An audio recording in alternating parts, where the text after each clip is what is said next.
At this point, I must say that Anthony Lewis, candidate number 17, far end of the table, your right, has asked me to say a few words on his behalf, which all the other candidates are more than happy for me to do.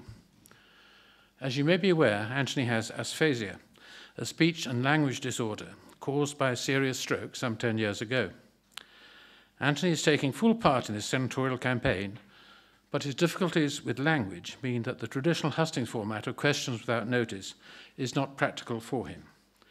So he will not be answering questions tonight. Aphasia is a condition that affects communication, not ability.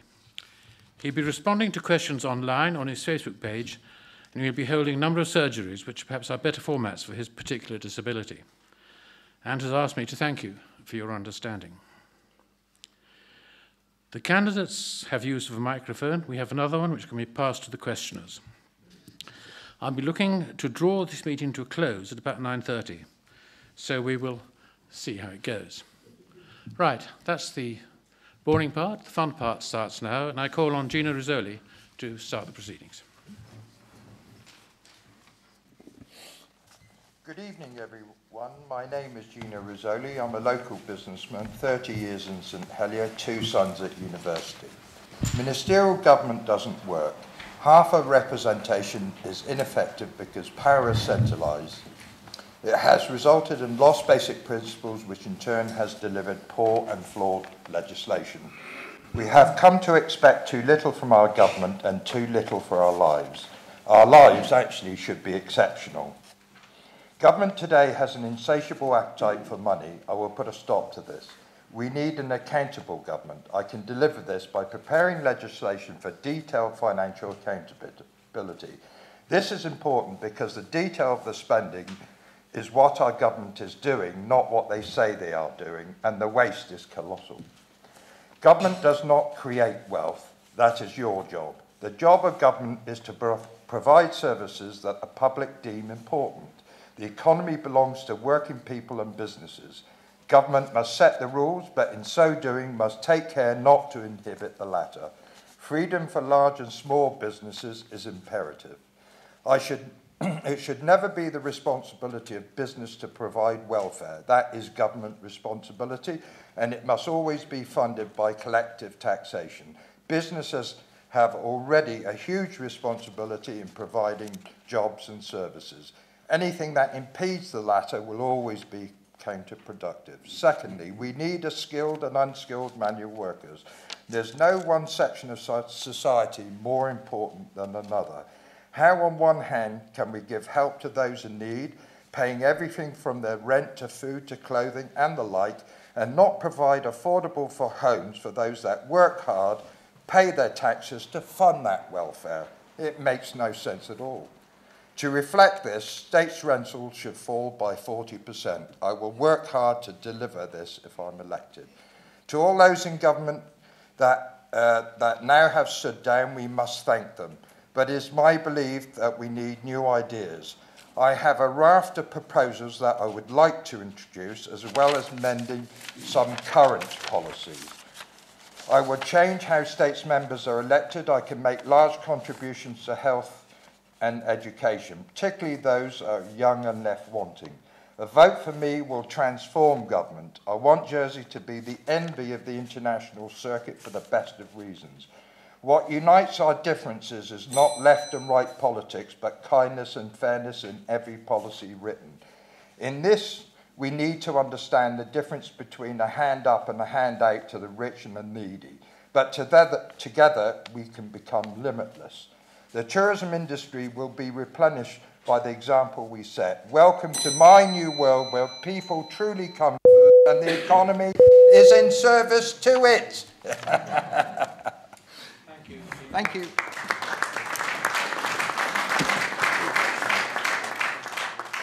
Thank you, GINO. Steve Pallett. Good evening, St Martins. My name is Steve Pallett. I'm Constable St Brillards. In this election, I'm standing for Senator because I believe I have the energy, leadership and experience to play an active role in the island's next government. I've talked about a number of issues during my campaign, but tonight I shall be focusing on affordable housing and making Jersey more active. We have a shortage of affordable housing available to our young people. Our young islanders are not being afforded the same opportunities that were presented to us. This cannot be right. We've already failed at least one generation. We cannot fail another. It is important that we resolve this as a priority, because if we don't offer our younger generation quality, affordable housing, then we are not going to encourage them to return to Jersey and make Jersey their home. We need to make Jersey as attractive as possible to more of our young people if we are going to address our skills gap and reduce our reliance on the current levels of unsustainable inward migration. If elected, I want to work with the parishes to identify sites around the island for the construction of a further 500 affordable homes. These should be capped at £300,000 for a 3-bedroom home. These properties would remain in the first-time buyer category in perpetuity. St Martin's, you should be applauded for being one of the parishes leading the way on this issue with your proposed development of 20 homes. But each parish is going to have to play its part. We need committed, forward-thinking people who are prepared to work together to deliver affordable houses, not candidates who would prefer to throw stones in glass houses. It is important that any plans for new development is in keeping with our island, and that sufficient open space is provided within any development. Good open amenity space is essential if we are to improve islanders' physical and mental well-being. As Assistant Minister with responsibility for sport, I established Jersey Sport in 2017 as the independent voice for sport in the island. Working alongside Jersey Sport, I want to lead on a new wider strategy called Active Jersey. Active Jersey will increase accessibility to facilities for all, from the 6-year-old in the playground to the 76-year-old in one of our excellent fitness centres. Active Jersey will also work to reduce and prevent illness and obesity. This is essential if our health service is going to have a sustainable future. Whilst it should be celebrated that we are living longer, we need to ensure that we are reducing cases of chronic illness such as heart disease and diabetes. Active Jersey can and will lead the way on this. Ladies and gentlemen, it's only if we work together we can have an active future and improved affordable housing. Please consider me for one of your votes on the 16th of May. Thank you.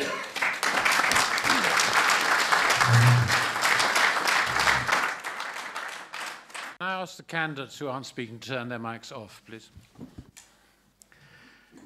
Sam MEZEC. Thank you, friends, ladies and gentlemen. Thank you for being here this evening. My name is Sam MEZEC and I've been the Deputy of St Helier No. 2 District for the last 4 years now. In the States, I've served as Chairman of the Care of Children in Jersey Scrutiny Panel, Vice Chairman of the Education and Home Affairs Scrutiny Panel, and Chairman of the Reform Jersey Party. Outside of the States, I'm a trustee for the St Helier Youth and Community Trust, a founding member of the Living Wage Advisory Board, and Vice Chairman of the Jersey Human Rights Group. I'm standing for Senator because I want to make a difference for our island and because I want a democratic mandate to force to the next States Assembly to put at the top of their agenda the aim of improving the standard of living for all islanders. Over the last 10 years, whilst wages have stagnated, the gap between the haves and the have-nots has gotten wider. We're now a more unequal society than the UK, and we've seen poverty drastically rise. We've seen many of our public services deteriorate whilst millions continue to be wasted by the government.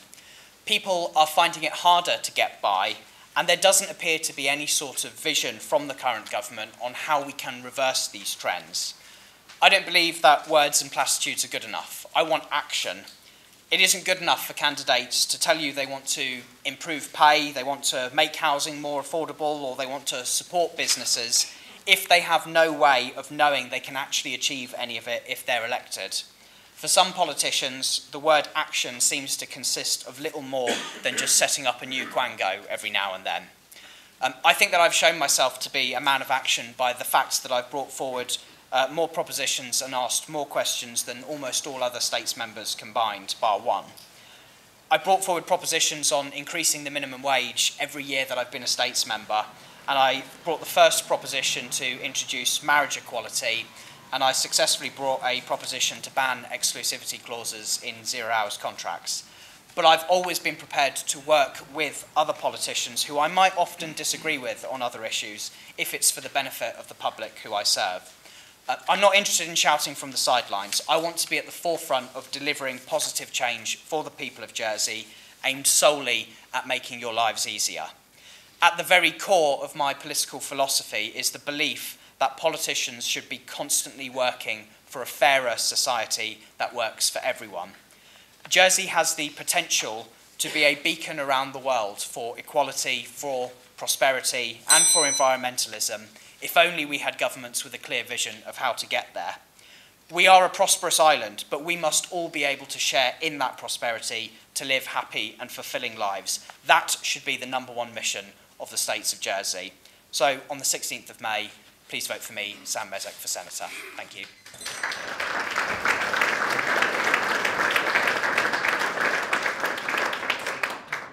TRACEY VALLOIS. Good evening, ladies and gentlemen. I'm TRACEY VALLOIS. I have served as a States member for 9.5 years as Deputy of St John and Deputy of St Saviour. My roles have included Assistant Minister at both Education and Treasury, Chair of the Public Accounts Committee, President of the Scrutiny Chairman's Committee, and serving as a member or Vice Chair on a variety of topics right across scrutiny. I have proven that I am able and willing to work with all members on all areas that have challenged and continue to challenge our island in a responsible and effective manner. Examples of this can be seen from the introduction of a completely independent framework for our equivalent of the National Order Office in 2014, the persistence and hard work both in Treasury and on scrutiny to introduce an improved funding mechanism for higher education and the overturning of the nursery education funding position. This evening, I would like to address the role that governance, tax and social security play in our ability to deliver on the needs of our island and to create frameworks for protection and support. Accountability and alignment of outcomes to plans has been lacking. Clear direction and professional approach to delivering for the public is problematic and therefore creates tensions and defensive positions. Question and challenge has a place in all walks of life, and it needs to become the norm, especially when trying to instill confidence back into the states on behalf of the public. We have an opportunity to carry out a piece of work that could identify the workings between the tax system and the role of income support, to ensure optimal delivery and implementing appropriate and proportionate processes, addressing real financial independence that does not push people into poverty, pensions that are taxed fairly, and the creation of one personal tax system.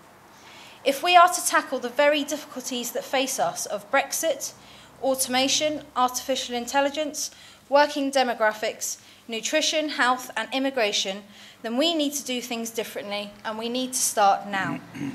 Innovation, competition and diversity is not just about issuing a lump sum of money. It is also about creating the right frameworks, addressing skill gaps with industries and the ability for people to reskill. Establishment of a property plan that produces for the long term and assists in providing a modern government building, a full and comprehensive further education campus. An assessment and change to the role of user pay subsidies, contributions and tax will enable a better alignment of policy to outcomes. There are jurisdictions the world over who are addressing these issues. It doesn't happen overnight, but it does happen, and it can in Jersey in partnership with you. I'd ask you to consider me for one of your votes on the 16th of May. Thank you.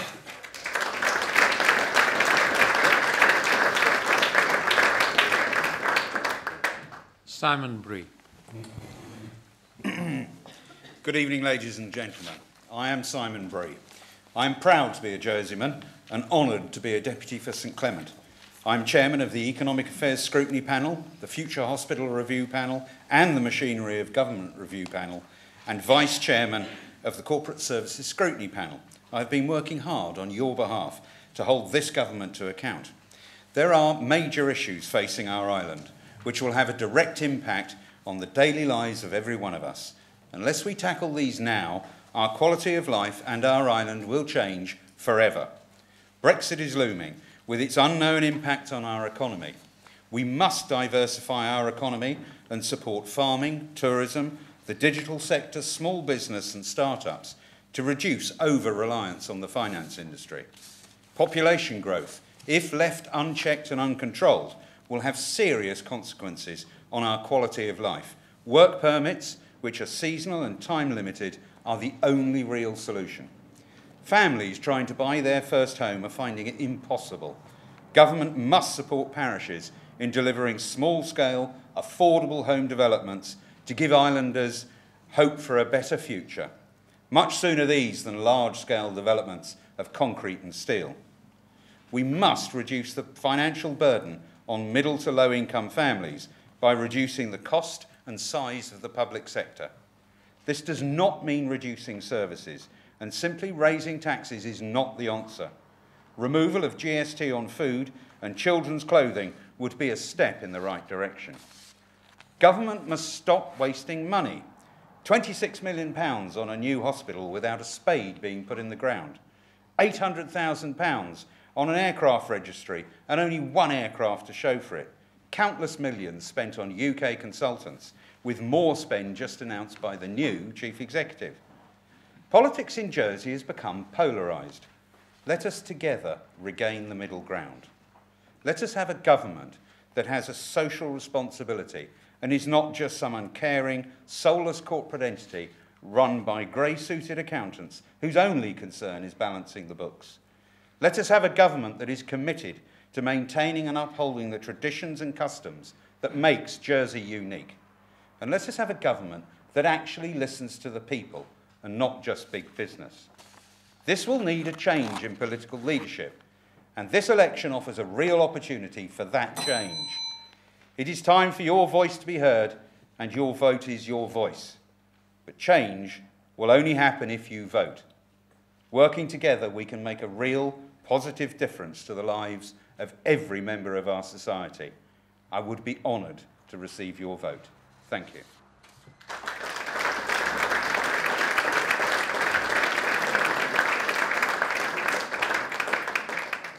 KRISTINA Moore. Good evening, ladies and gentlemen. The feeling of safety that we enjoy here is one of the things that stands out when we look at the world around us. More than 80% of people reported this as the best thing about living in Jersey in the annual social survey back in 2015, and that has featured again in the My Jersey consultation. That's why the community and ensuring that people continue to feel safe has been my priority during my time as Home Affairs Minister, and it will continue to be on my list if I'm elected on May the 16th. Crime figures have indeed fallen, and we've introduced major legislative change offering greater protection to victims and defendants in the court process, as well as a new sexual offences legislation which deals with the issues of gender and consent.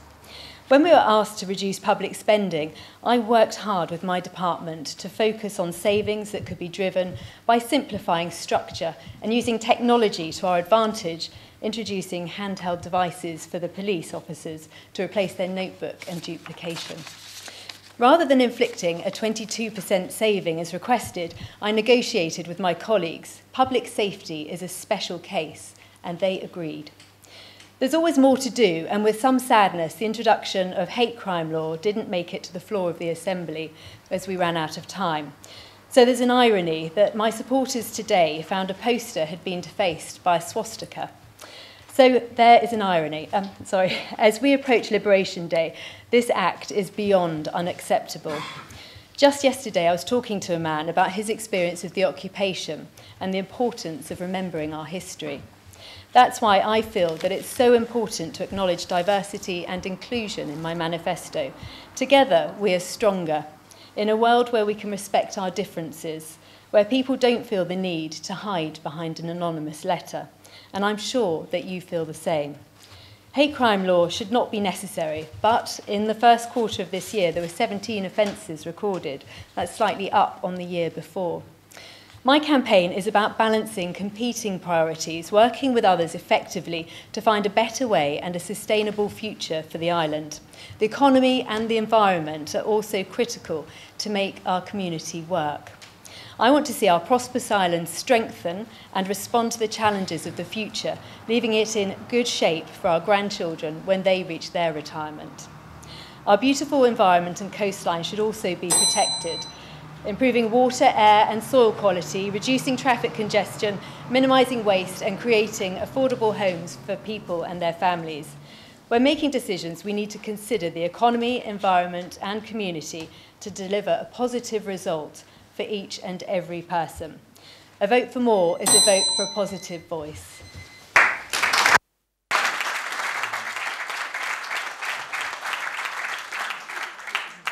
John Lafondre. Good evening, ladies and gentlemen. I'm John Lafondre. I've had the privilege of representing St Lawrence as Deputy for the past 12.5 years, but tonight I'm seeking your support to receive an island mandate. Professionally, I'm a chartered accountant, which is very useful when we're dealing with expensive states projects, complex legislation and large sums of expenditure. And over the last 5 years, I've been doing more and more on an international basis, working with both the French-speaking parliamentary side, l'Assemblée parlementaire de la Francophonie, and I also represent Jersey on the British-Irish Parliamentary Assembly. In the context of Brexit, it is critical that we promote the island, explaining why, for example, we are of benefit to the UK. I've been Honorary Secretary of Levo Housing Trust for over 20 years, giving me first-hand experience of the difficulties faced in providing social housing on this island. I think we do have to ask the question why developers seem to be concentrating on sort of luxury-style developments and not focusing on providing more first-time buyer homes for locals. With all this experience in mind, I recognise that the standard of living has been falling.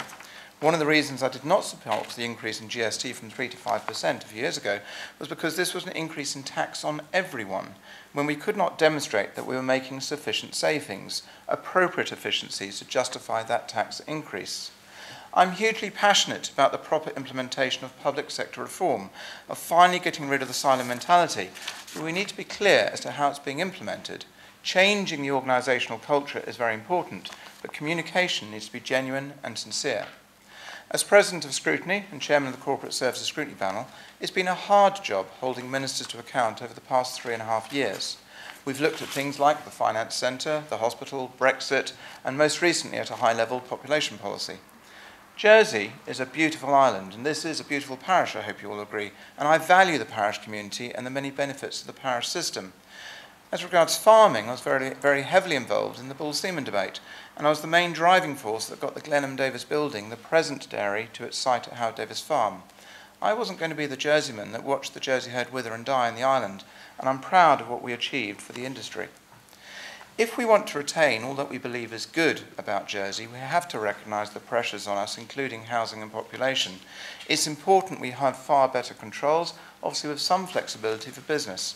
But we will need to grasp the nettle as to how we manage immigration, and firstly, we must have good data, actually, on what is happening within our overall population.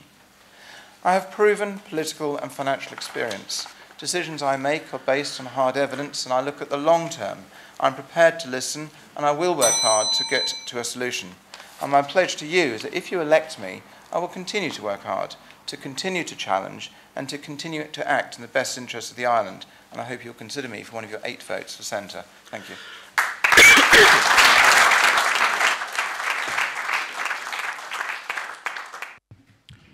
LYNDON FARNHAM. Good evening, ladies and gentlemen.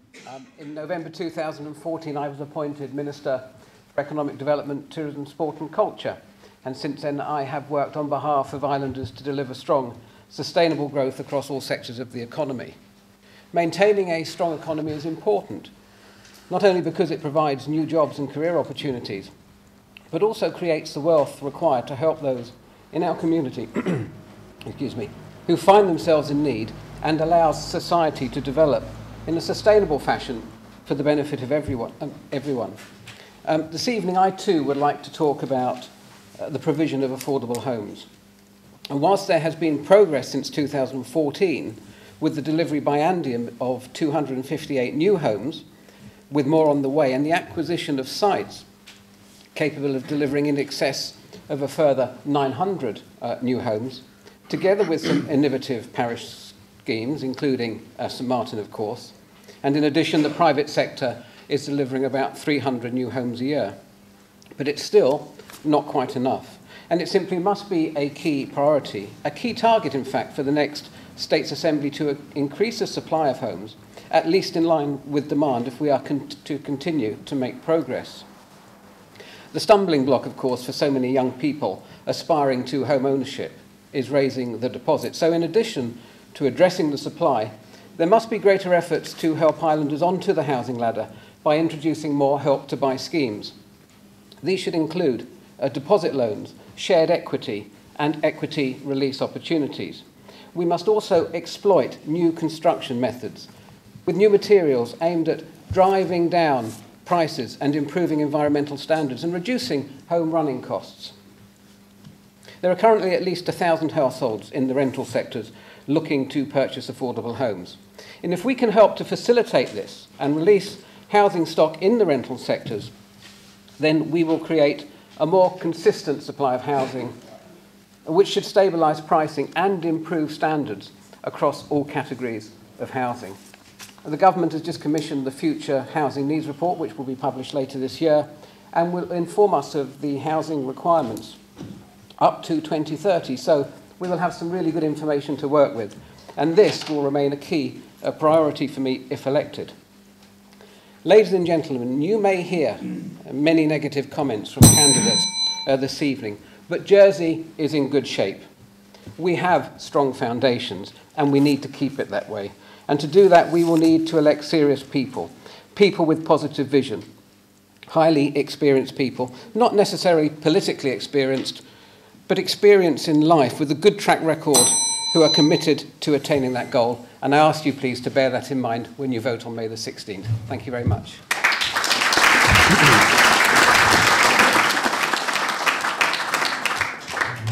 Gerard Baudin. Mr. Farnham, could you turn your mic off? Mr. Chairman, President Mr. Martin, good evening. Thank you for coming. Now, we are told as government at the various hustings wants to build on what it's done and wants to do more. Well, I would rather it didn't. I've had enough of these achievements, and I really don't want more of the same. And now some say that the best jokes are one-liners. Well, in Jersey, unfortunately, they seem to last for about 4 years. The trouble is, every day we have a disaster or another overspend, and nobody ever seems to be accountable. Wherever you look, there's failure. The new hospital, public sector reform, the waterfront finance centre, crazy speed limits when figures show that less than 3% of accidents are caused by excessive speed. Refusal to have an immigration policy because their chums in big business want cheap immigrant labour. Meanwhile, locals are unemployed, some on income support. We used to have work permits and a 20-year qualification period. We obviously need something similar reintroduced. Guernsey kept their system, and they don't have GST or unsuitable style of government either. We remain dangerously reliant on a single economy. I'll get that right in a moment. On a single strand economy. Ministers talk about diversifying the economy, but do very little. This incompetence can only be resolved by changing the way we vote. Traditionally, we seek candidates whose manifesto most closely matches our own desires. And therein lies the problem. Because when those people get into the States, they find the ministerial system prevents them from carrying out their promises and pledges. And then we complain that politicians don't listen and don't honour their promises. Now, to break this cycle of misery, we must elect candidates who will commit to changing the system, because until that is done, all those other election pledges are futile. Now, if elected, I will dedicate myself to changing the system. I'm Jersey born, and I have the experience necessary for the post of senator. 40 years running my own business. 13 years as a States member, where I served on the Telecom, Housing and Public Services Committees. I later served on the Shadow Scrutiny Panel, the Planning Applications Panel. I was Vice Chair of the Environment Scrutiny Panel, member of the Privilege and Procedures Committee, member of the Public Accounts Committee, the Law Revision Board, and various working parties. But even that's not enough. You need determination and the credentials of a private detective to cut through all the spin and misinformation. I have those qualities. If elected, I would seek the post of Assistant Chief Minister, the best place from which to drive not only reform of ministerial government, but address immigration control as well. Thank you for listening.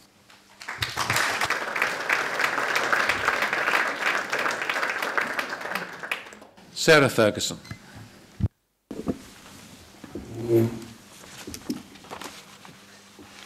Good evening, Mr. Crosby, parishioners of St. Martin. It's suggested that we must have unlimited immigration to have a sufficiently large working population to support the ageing population. The proposed immigration policy is that immigration should not exceed the average of that since 2001, 700 people a year. That means by 2035, we will require 185 Le Marais blocks and 6 new primary schools. Where will we house them? We built 1,261 houses over the past 4 years, compared with an actual immigration of 4,200 over the same period. We need more sites in the villages to give the children of parishioners a chance to live in their home parish. The New Ireland Plan gives us the chance to identify sites. We must also develop an amended migration policy with work permits urgently. One of the results of the increasing population is the amount of sea lettuce in St. Aubyn's Bay. We need a joint effort by farmers, utilities, and the community. Farmers have begun to reduce their use of chemicals, and some are conducting experiments to move from chemical to regenerative farming. The indications from the results look very promising. Reduced costs, reduced need for staff, better quality, earlier crops, and better drainage of fields. It's worth research. How Davis Farm was set up as an educational and research station for agriculture. It's time to bring it back into that use, to assist research into improving agricultural methods. We have a hemp farm. We have trial tea plantations. So what else can we grow? Fishing is an area where we need to watch the Brexit discussions closely and to make our point forcefully with the UK. We need to listen to the local fishermen and claim back our fishing grounds from the large foreign trawlers.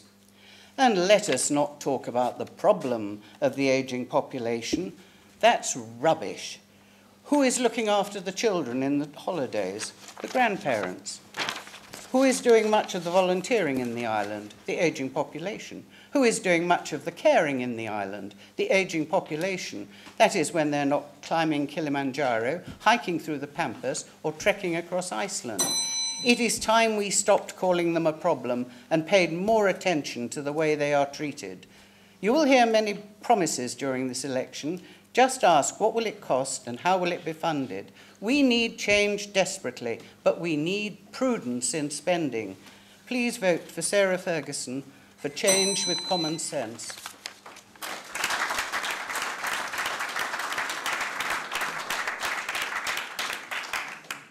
Gordon Troy. Good evening, St Martin. I'm Gordon George Troy, educated at De La Salle College, and I'm from a business and politically motivated family that are passionate about our island that we love. I'd appreciate your vote, so I have the honour and privilege of serving the people of Jersey. If elected, I am to bring propositions to the House. 1, to introduce a livable pension for senior citizens. 2, make housing available and truly affordable. 3, introduce population control and work permits. 4, peg GST at 5% and remove it from food items. And 5, I want to crush government financial spending and waste. About affordable homes, it's all very well to talk about it, but it needs doing. And there's a number of things government have to do if we want affordable housing. And that's 1, we must allocate land for the appropriate large and small house and apartment sites required. No sites, no housing. 2, government must provide a low initial deposit purchase scheme for first-time buyers. 3, government must provide a mortgage payment scheme to fit the buyer's incomes and all tax breaks. 4, government must offer shared equity schemes. 5, government must remove user pays planning charges from planning applications. If user pay stays, it must be on planning applications that are approved only. The planning department gets money every time it says no to your new homes. There is 1 million no opportunities in every planning application. For the next 30 years, we have a difficult population demographic. We must manage our population with a balanced approach to immigration control. Work permits, short and long term, are essential so that we can service our economy and provide our industries with staff. I want accountability for state spending projects. States members have caught a virus. It's called the spending virus. The medicine: make projects 1, necessary, 2, value for money, 3, on time and on budget. The next fiasco, £65 million for airport improvements. Unbelievable and unnecessary. With tens of thousands of beds nights lost, build hotel beds first, then improve the airports. States members must stop spending. This is Jersey, not cloud cuckoo land. I'm a doer, and we need a government of doers. So please vote for me for Senator. Thank you.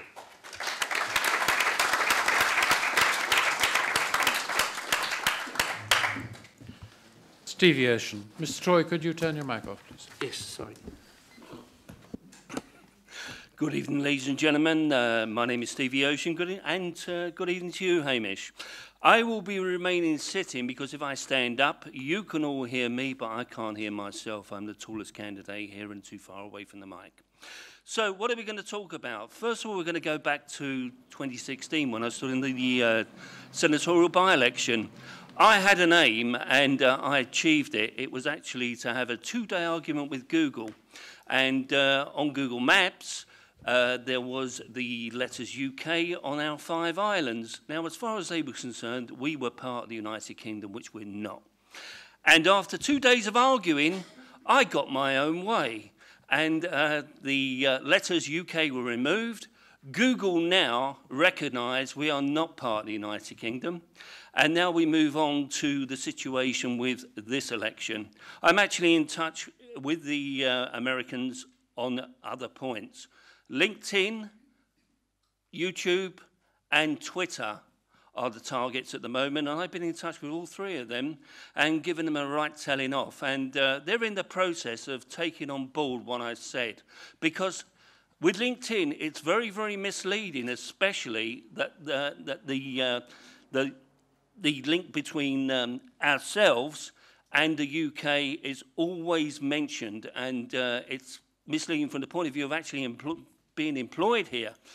Furthermore, I'm also going to be looking into the Royal Mail. I actually spoke to the CEO. She was very shocked indeed, Moya Green, when I did speak to her. She couldn't give me any indications why. The Royal Mail believe that Jersey is part of the United Kingdom. And this is also a fact. So I asked her, and she was quite bewildered, even though she's coming up to retire. And I said, I want a full explanation from you in due course before I make a public statement, and you'll be an idiot in the process. Now, what else have I achieved? I've actually achieved something outside, which is history, in fact. I'm the first person outside the States Assembly to change the law. Now, this came about because of the 2016 election where there was confusion on the ballot paper over my name, which cost me votes, confused people, and a government department represented me in front of the law officers, and it was established that I'm far from Peter Mac. So consequently, it has now been changed on the ballot paper, and it will read now Ocean Stevie. So if you want to vote for somebody and a man of action on the 16th of May, then vote for me. Thank you very much.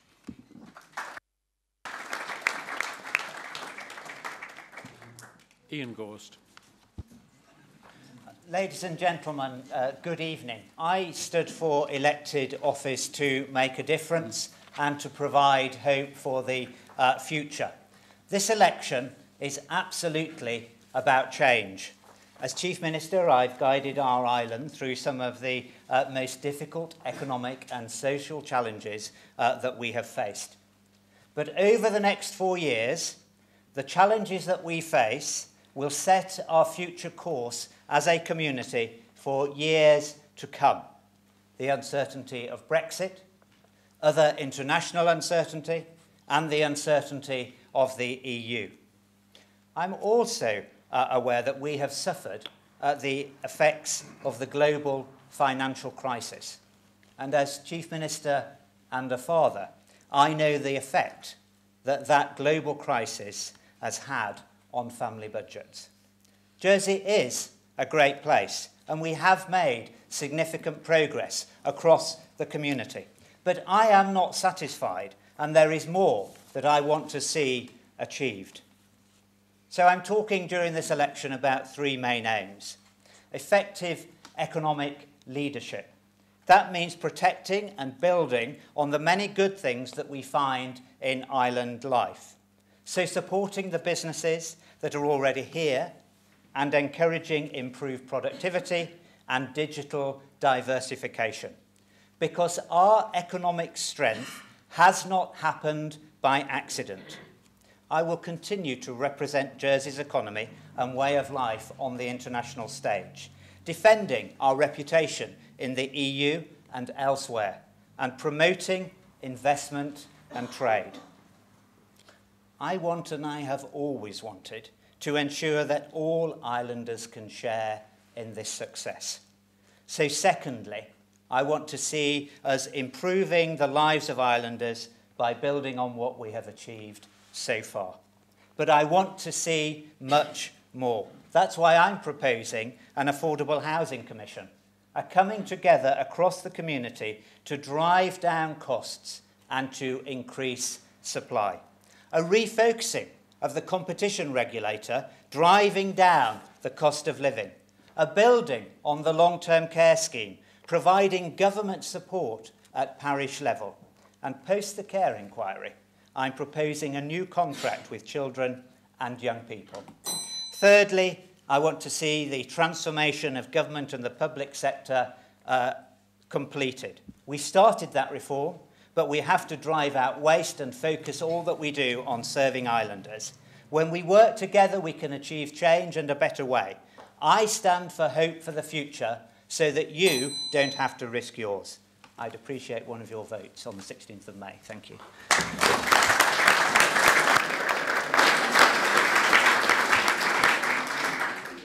Moz Scott. Thank you, St Martin. The States Assembly needs fresh talent to bring new drive and direction to the Council of Ministers, because the record of its seasoned politicians is our problem and not a solution. It needs people with insight who've had success in the world outside the States Assembly, including experience of applying laws and of managing finances. I'm an Oxford graduate and a former tax lawyer. I've been a partner, owner and director of a major Jersey law firm and trust company business which had over 800 employees worldwide. I'm also a leadership trainer who's not only used teamwork to get results, but has shown others how to do so. I'm a quick learner. I don't need to be an experienced politician to get the job done. Plenty of politicians without my professional background and training in Jersey law haven't. What I don't find easy is to explain in just 3 minutes how proper leaders would sort out this mess. We are told the public sector is undertaking a root and branch reform to deliver a better service to the island of Jersey. It is clear the States Assembly and ministerial system require reform too. Strong leadership, not dictatorship, is needed for this reform. Petty self-interest and cronyism needs to be put aside for once and for all. Any change so far fails to grasp the nettle. Nor can the waste of huge sums of public money be laid solely at civil servants' doors. The current Council of Ministers has overseen this waste while spending money on spin and approving cuts to valuable services. So if elected, I will work towards ways of stopping the waste, of making better use of the island's limited resources and making our economy sounder and more productive. Because we need funds to pay for things like reinstating help with family nursing and nursery fees, not for more quangos that pass the buck. And I will do this in a way that's fairer on taxpayers and the workloads of dedicated states workers. Most importantly, if elected, I will deliver a proposition to reform the States Assembly and ministerial system, partly to ensure the new Council of Ministers and scrutineers act in partnership with independent local expertise to deliver the results you actually need. I'm standing as Senator because of my strong need to serve, to use my legal knowledge, real-world experience and skills to do what's best for all islanders. This is all I can deliver and the time allowed to speak. If elected, I will deliver much, much more to you. So please have a look at my online manifesto to find out how, and please consider me for just one of the votes as Senator on 16th May.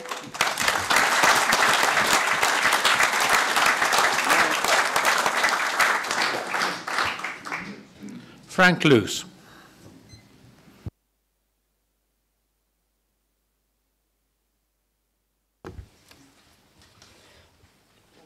Good evening, Mr. Martin.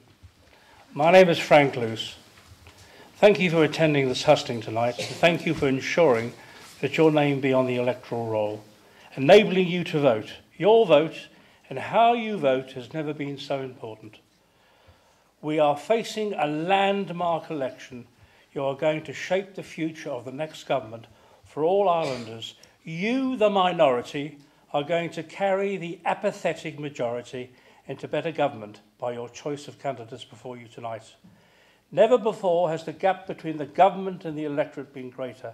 Islanders are so appalled by the antics of the present sitting states members, they have turned their back on politics and have lost total faith and feel angry that their opinions are completely ignored by the elected members once they get into government. Frankly, reading letters to the editor and the Jersey Evening Post should be made compulsory reading for all states members. The appalling successful low voting turnout since the war is testimony to the contempt Islanders have for standing government. This situation can only be reversed by better government made up of members who first and foremost listen to the people and shape their policies to make government inclusive to the electorate. Then and only then will the general public feel included, in touch, and this will result in a greater desire to vote. In the meantime, and for this most important election, your vote will speak for all islanders. Potential voters see the system of government in Jersey as bad. They want nothing to do with it.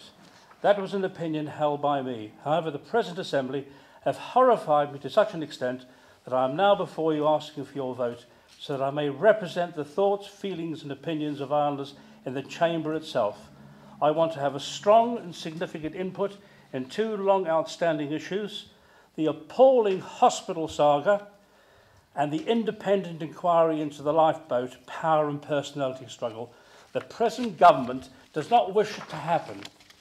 To face in the new Assembly the looming priorities of Brexit and population control, and ensure that agriculture and tourism are better supported to form a holy trinity of business sectors along with the finance industry. I want to work for a listening States Chamber that puts Islanders first. For that I need your confidence and your support and of course your vote. Thank you for allowing me this opportunity to speak to you, and hope to meet you and be of service to you for the next momentous 4 years. For your ballot paper, my name is Luce, Frank Luce. Thank you and good evening.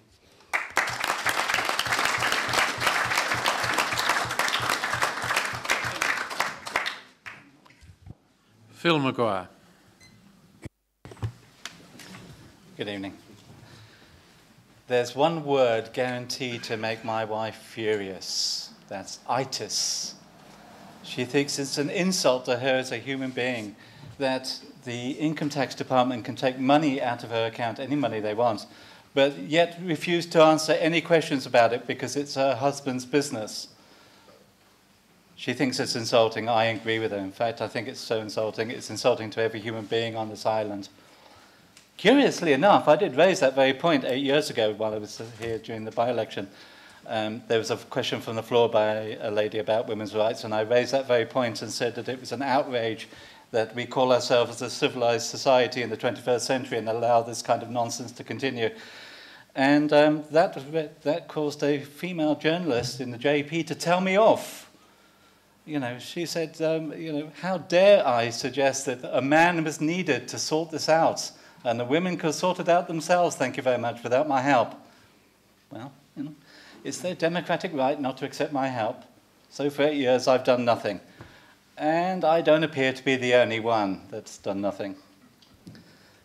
Now, what am I going to do about that tonight? Well, again, I'm going to do absolutely nothing. Not a thing. Well, actually, that's a lie, because I am trying to be a politician after all. What I'd like to do is just one thing.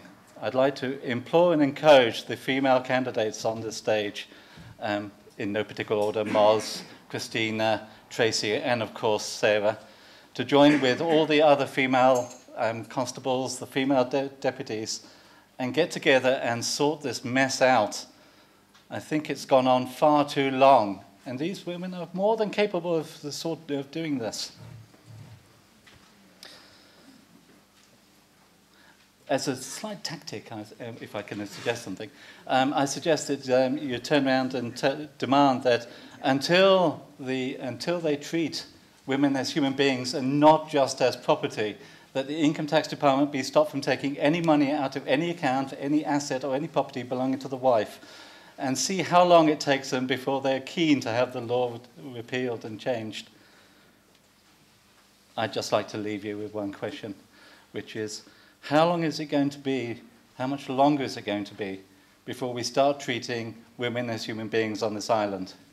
Surely not another 8 years, please.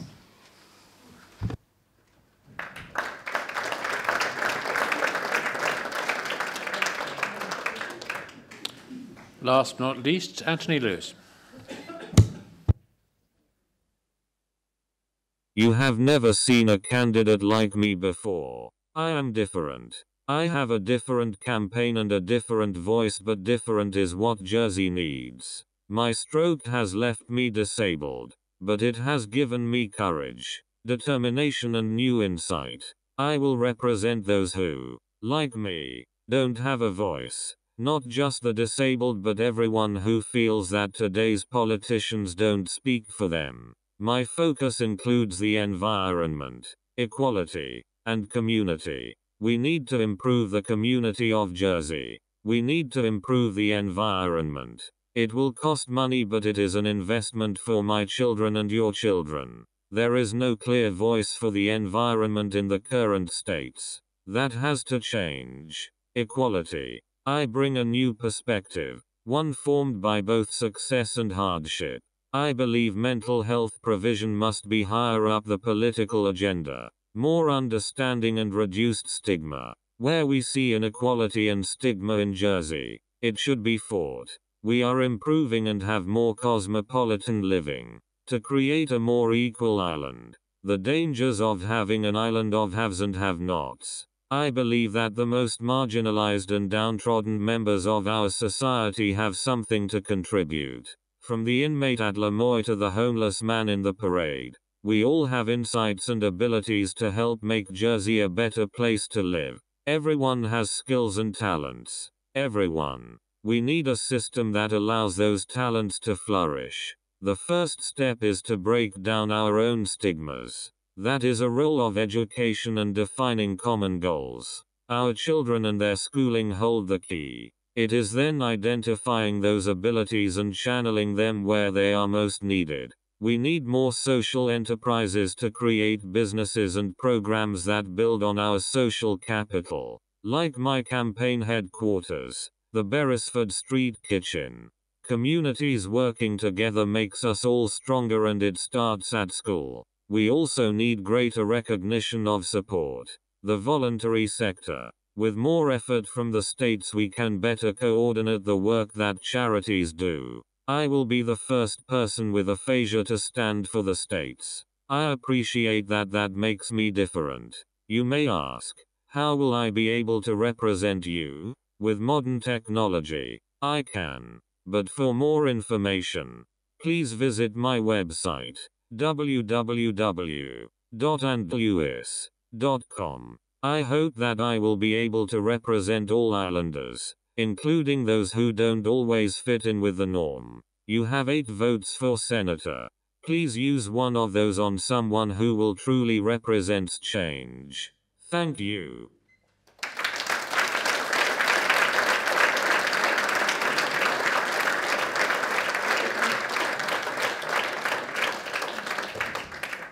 We now come to the second half of the evening questions.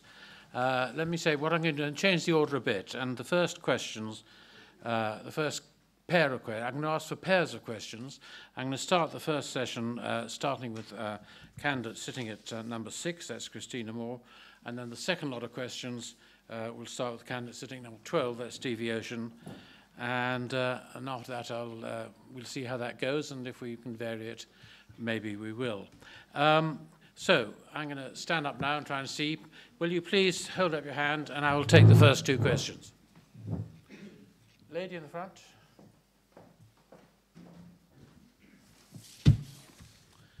Have your name, please. Sophie Kilpatrick. And your question? It's just a question to the candidates. So the skate park was closed earlier this year, and it's now open on weekends and holidays only. So I'd like to know from the candidates what they ensure to keep the momentum up to deliver a right and proper facility for the youth sooner rather than later. Thank you. And there's a gentleman right behind who had his hand up.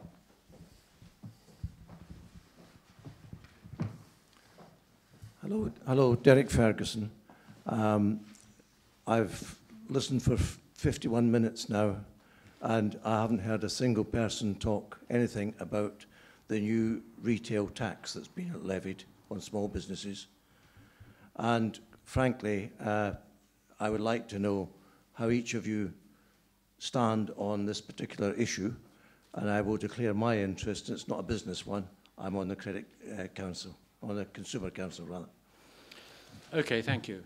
So 2 questions, one on the skate park, one on the retail tax businesses. Christina Moore, you're first. Thank you both for the questions. So on the subject of the skate park, I think the question, I'm sure, will be aware that there is a working group who are looking at an alternative site for the skate park, and I think that's a working group that's in good hands. It's a member of this panel here tonight, Constable PALLETT, and I think that we will see quick action, and I think that we all agree that young people need this facility and will enjoy this facility. But there's also so much more to be done. In the recent consultation that the Children's Commissioner undertook, one of the prevailing factors was that young people wanted to see more facilities, and so I'm sure that along with the Children's Commissioner there will be a listening process and work to be done to see that there are more facilities for young people. I think particularly after schools, there are many working parents, and it would be great to see people, young people, coming together after school to experience different activities in the arts, in sports, that will bring them together and be a cultural and community feeling for them as well. And it's something that I very much promote, and I look forward to hearing what young people want to see and do for themselves. On the subject of the retail tax, Mr. Ferguson, I was one of the members who voted for the rescindment in the recent vote. I wasn't able to speak in that debate, so I'm really grateful to you for the question. So my points would have been that shortly after we voted for the 20%, I bumped into a prominent retailer who said, "Thanks so much, you've done us all a great favour because you've prevented the competition from coming in." One of our priorities in the last government has been St Helier, and I think a vibrant St Helier means we need a competitive St Helier so that businesses can thrive and we can draw more people in to enjoy our town environment. And it was for that reason that I voted to reduce the tax. Thank you.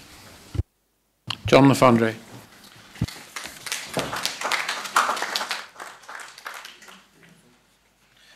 Skateboard park, yes, I support a new and improved facility. I'll keep it nice and short. Retail tax.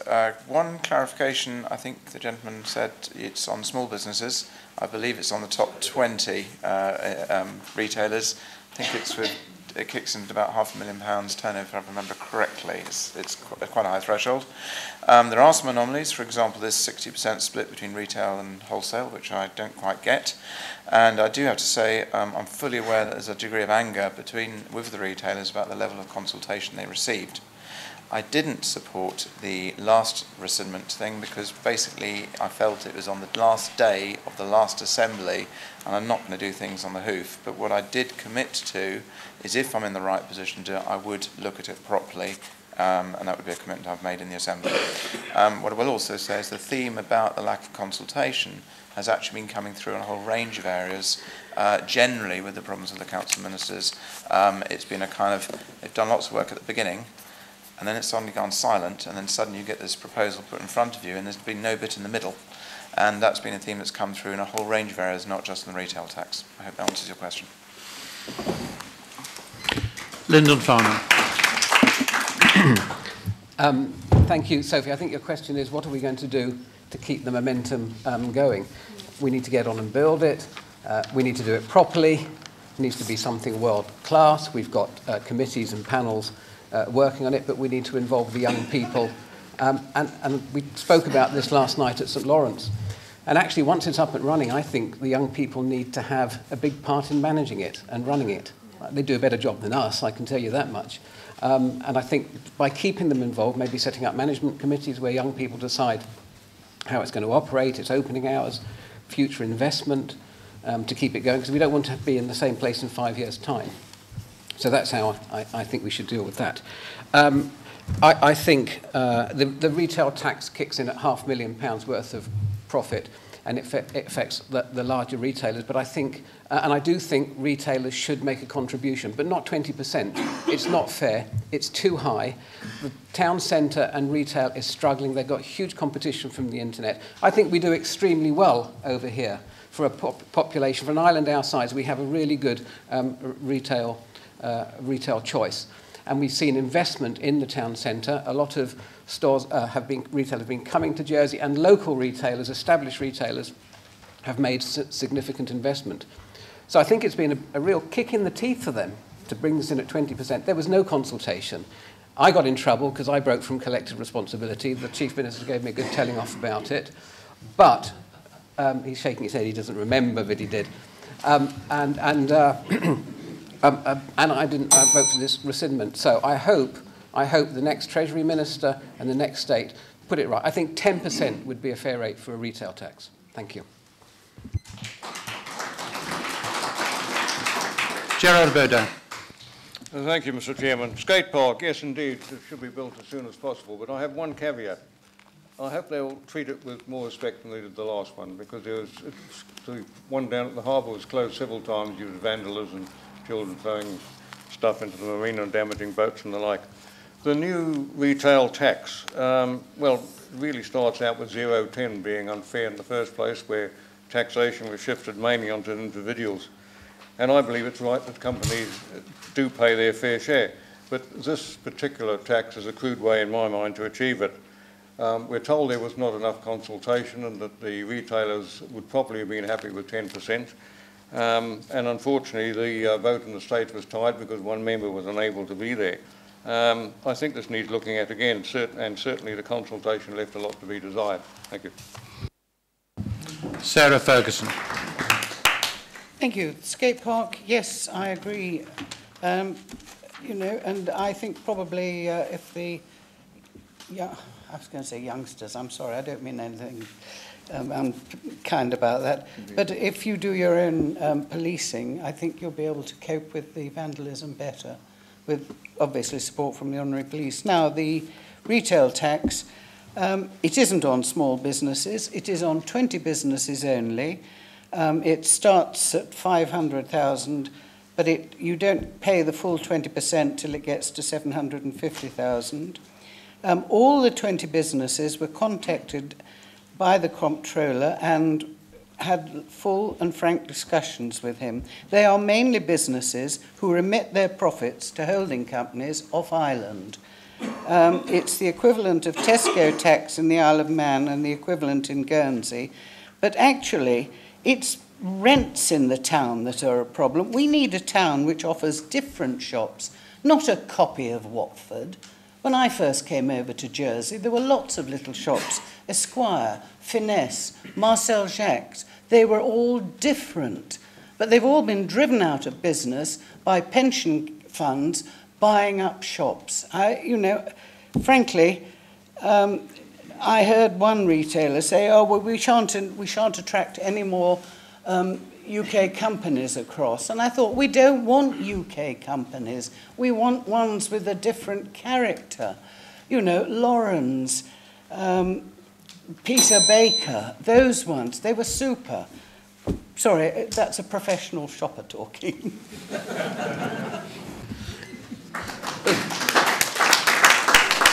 Gordon Troy. Yes, the skate park. I've said a couple of times now, I think we missed an opportunity by employing a consultant to locate the place the skate park would go. Whereas I believe we should have involved sixth formers that have the skating ability and skateboard ability, and you know, they are brightest students. So I think if we would have got involvement by the young, and as Lyndon said, involve them in future management too, I think we would have got a better result to start with, and not had to pay a consultant, because we've got the brains and the talents there. And I'm sure you're going to get it, and it's going to be a good one. And just, you've got to wait. Moving on to retail taxes. Now, you know, we've given a tax break to companies that, you know, they call it, they've been talking about small business tax breaks. Well, a small business in Jersey is a really small business. It's sometimes one person working very hard to try and create income for their family. And this doesn't benefit them really. It's, what we really need is to look at the retail business that is suffering because of online trade. And we need to help them with grants, subsidies at the smaller end, and, okay, maybe a little tax break at the bigger end. But we've got to help the small retailer. Thanks.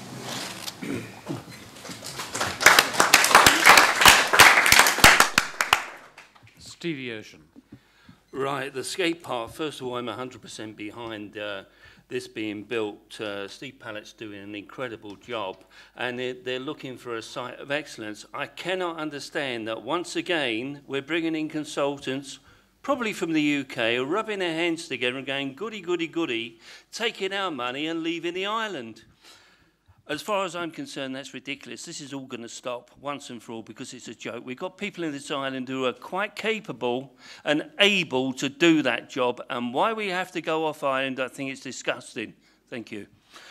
On the point of retail tax, why is it that the small businesses are squeezed? Now, it's not so much from the point of view I would actually do set a limit on the lower end so people's profits wouldn't be infringed that much. But what the main problem is the rents in town. The landlords, the way that they monopolise and increase the rents, it is actually putting people in a position where businesses can't survive, can't make a profit, and they go to the wall. Thank you very much. Ian Gorst. Thank you. I'm pleased you're making a list of all of those candidates that say, yes, they're in favour of a skateboard park. And the reason I say that is because we've been here before. And before we created the skateboard park down on the waterfront, politicians lined up and said they were in favour of a skateboard park. As soon as we tried to say, OK, well, where are we going to put it? Oh, you can't have it there. Oh, no, no, no, we can't put it there. No, no, no, we can't put it there. And it took years to find a site that actually at the time we suspected wouldn't be a long-term solution. And that's why the work that Steve Pallett is doing, and he's getting criticised for bringing in a consultant, he shouldn't be. It means that we're going to be able to find a site that stands the test of time, where you spend the appropriate amount of money on it. I'm not sure about world-class, but a good facility that young people actually want to use. The Children's Commissioner, in the research that she did talking to children and young people, one of the top things that they told her was that there aren't enough facilities and they're not listened to. We can't have that anymore, and delivering the skate park is going to be proof that that we are going to provide appropriate facilities and that we are going to listen to children and young people into the future. So you're right to take a note, and whoever gets elected, you need to hold us to account, or whoever is, account to make sure it's absolutely delivered, because I know the Children's Commissioner will be as well. The retail tax isn't on small businesses, it's on businesses that make over £500,000 profit, and the 20% only comes in at £750,000. I am concerned about prices, and I'm concerned that there might be an implication, and that's why I've said to Chamber that I'm prepared to sit down. If they've got evidence that it might raise prices, then I think it could be reviewed in the coming budget at the end of this year. Thank you.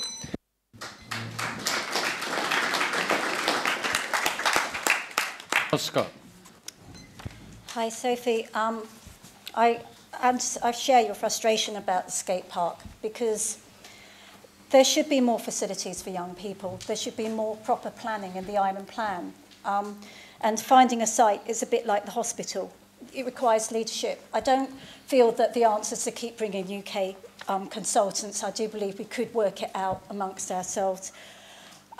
Closing it, you need funds. I mean, it's all very well saying, yes, I would love you to have a skateboard, but you need funds for all these things. And to do this, you've got to find a way of stopping the waste on public money. And we've not actually seen a lot of that.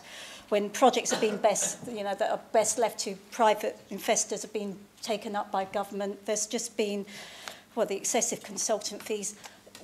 By coordinating better with the voluntary sector, we probably could be keeping it open and things like that. So, but we haven't seen this a lot in the island plan, and in particular where it really hurts me is as chairman of the St Brellard's Bay Association.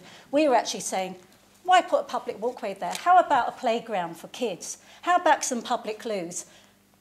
But the island plan doesn't support these things at the moment. So when I get, well, if you elect me, I will change this and work to change this. The new retail tax, well, I know it doesn't affect small businesses at the moment, but I do understand why you might be concerned, because it's almost like, oh, we need a bit more money. Damn, haven't got the money. How about you? We haven't taxed you yet. That's not the way to tax people. We need a proper review of our tax system. It's overly complicated. More and more levies. So I share your frustration there as well, and if elected, will support a tax reform review. So, Frank Luce. Skate park, yes, there will be a skate park. There'll be a world-class skate park. There's a mood from the people to have a skate park. It's something which has been basically ignored and neglected by the states of Jersey as something small and insignificant to talk about. But the mood of the people is such that there will be a skate park. We're 9 by 5. Don't tell me there's not somewhere in the island where we can't have one. They have a marvellous skate park in Guernsey, in Beausejour. There should be a regeneration of Fort Regent. There could be a sensational skate park and all associated facilities at Fort Regent in a regenerated Fort Regent. How it's been left to go to rack and ruin is beyond me. That's the place for it. Retail tax, I'm totally against it. Online purchases are becoming, well, every day, commonplace. All of us have our stuff delivered to the door. It's giving an unfair advantage to the online businesses. I think that there should be no real tax on businesses in the island that are actually having to pay horrendous rents to be in business. Thank you very much indeed. Phil Maguire. Well, if you're making a list, put my name on it, and I don't mind being held accountable. I see no reason why we shouldn't have a skate park. As far as I was concerned, we've had them in the past. They've never been a problem. We used to have one at Fort Regent. I don't know why we ever moved it there. It was not harming anybody where it was. So hopefully we'll get some kind of resolution on that soon. As far as retail tax is concerned, I'm against any new taxes until the government starts proving that it spends its money sensibly. I'm just so tired of all these little taxes. Oh, we'll just add a little tax to do our environment. We'll just add a little tax to look after roads. We'll just add a little tax to look after our long-term care. And where does it go? It all goes into the Treasury and vanishes on things like, oh, I don't know, maybe the steam clock, maintaining that, or, you know, trips away for civil servants, or any other kind of bloody nonsense.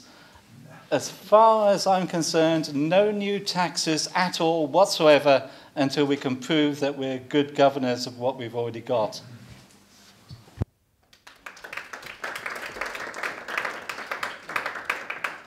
GINO RISOLI.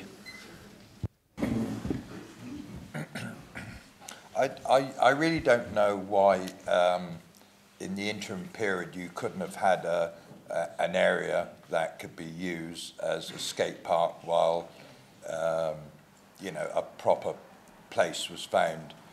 It just goes to show on something as menial, not menial in that, but the problem as menial as that is so difficult for states to deal with. I mean, it's incredible that it is questionable. I see skateboarders whizzing through the town, and yes, yeah, you should be helped, you know. And if I get in, it wouldn't be a problem. Coming to retail tax, it's a bit strange here, because if you've got a local company and you take money out of it, that's you're taxed. If you leave money in it, you're not taxed. Well, a lot of companies, of course, where the beneficial owners is off island, God knows where that money is going. And the island doesn't get the benefit of taxation. So it's nothing to do with the limits. For me, as soon as the money leaves this island, I'm afraid you pay as if you've taken it for your personal use. That's my... And furthermore, when it comes to retail businesses, the commercial leases are so out of date, they seriously need looking at, because there's no... the environment is wrong for the tenant. You can get thrown out at the end of the lease, where you should have the first option to renew at open market rental, so you can plan ahead. Steve Pallett. I'm really pleased that we're finally getting to a point where virtually everybody here is supporting a skate park. I think there's been incredible momentum in the project from the point where the skate park closed. We got it reopened. We appointed the project manager. We've got a working party. We got a skateboard association together, all in the matter of 3 months. The speed that it went through was incredible. That momentum needs to be taken forward through to finding a site, finding an agreed site, planning application, funding, hopefully to a point where we can actually build something.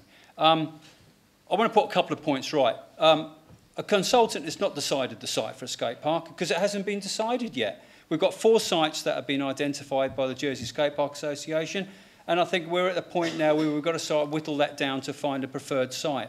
A lot's been talked about consultants. There simply wasn't the capacity within either the sports division or Jersey Sport to take this piece of work on. £13,000 is what this person has cost, not 1.3 million. It's a small price to pay for moving this forward quickly. That's why this particular person was appointed. She's liaised between the users, the skateboard, the BMX riders. So I'm really pleased that she's managed to get to a point now where I think we're really getting it to a point where we can find a site.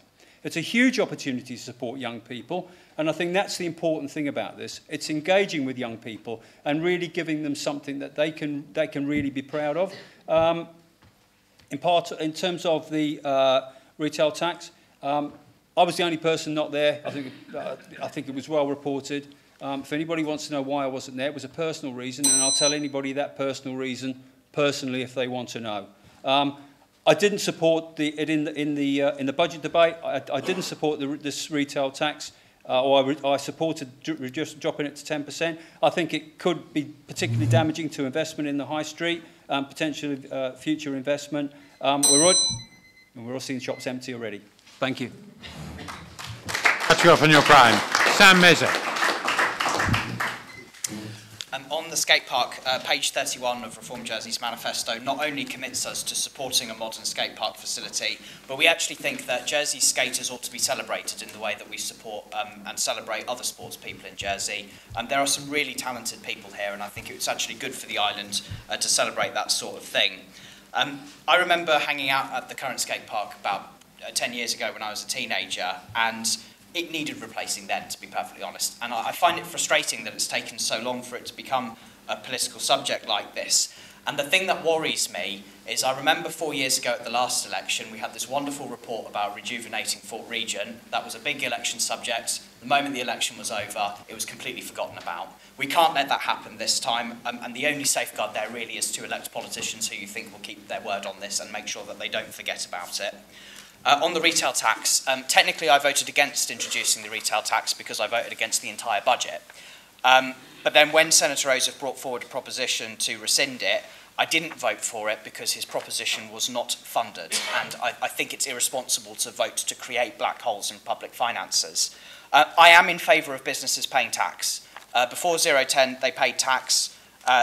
Introducing that caused a big black hole in public finances. I do think it's right that businesses that are trading here, making profits here, should pay tax. But that tax must be proportionate to their profitability. We shouldn't be taxing businesses that can't afford to pay tax. It should be exclusively for those that can afford to do so. So that's why I'm against introducing stealth taxes and charges which are arbitrary and have no correspondence to that business's ability to pay it. So it must be based on profits. That being said, I think it is worth having some sort of review that looks at businesses paying tax in the round. You know, we've got retail tax at 20%, we've got corporation tax at 10%. I think it is worth looking at things in the round to make sure we have a system that works across all sectors.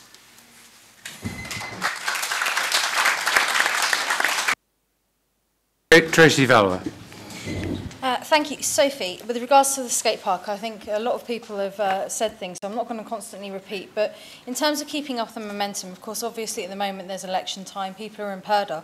I'd suggest don't quieten down, keep asking questions, pushing the emails, pushing the phone calls, and exposing the responses and the non-responses. And the situation here is, in terms of the skateboard park, is that we now have a children's commissioner as well. Which has released reports about what children think, and all candidates should be listening to what children think. And so the skateboard associations should link up with the youth service. The youth service are doing the Voice project and link up with the Children's Commissioner to hold those politicians to account. So that's what I'd suggest for the next term. In terms of the retail tax, I actually supported the retail tax in the budget, and then listening to the evidence and the arguments and the amendment that was brought forward recently, only in the last state's sitting, I had issues over the terms of over this term we've introduced lots of different types of charges and taxes and little tweaks here and there, and actually we have a bigger problem with our tax system. We have a bigger problem with the way that we subsidise and we charge in the states, and there wasn't, I believe, an appropriate consultation or an economic analysis as to how this is applied and how regressive this tax could potentially be. And until you have those real facts and that's real information in front of you, it's irresponsible to then say, I can stand up and say wholeheartedly this is the right thing to do. Hence the reason why I supported the amendment. Thank you.